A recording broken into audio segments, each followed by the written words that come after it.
Hey everyone, welcome back. So in this video, we're going to talk about Qinux BreezaMax, whether it's legit or just another scam. Quick disclaimer before we begin, everything in this video is based on publicly available information and personal opinion. According to listings on sites like Amazon, the Qinux BreezaMax promises to cool down rooms fast using advanced evaporative technology. It's marketed as lightweight, easy to use, and perfect for hot, humid days. Sounds great in here, but here's where things get shady. Malware tips and other review platforms warn that these claims don't hold up in real-world use. The cooling performance is underwhelming, and the dramatic results shown in ads are misleading.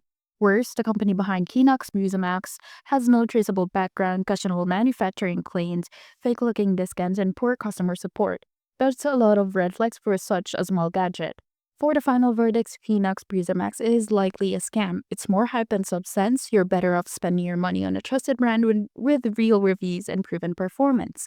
Now, if you found this video helpful, don't forget to like and subscribe. Thank you for watching, and I'll see you in the next one.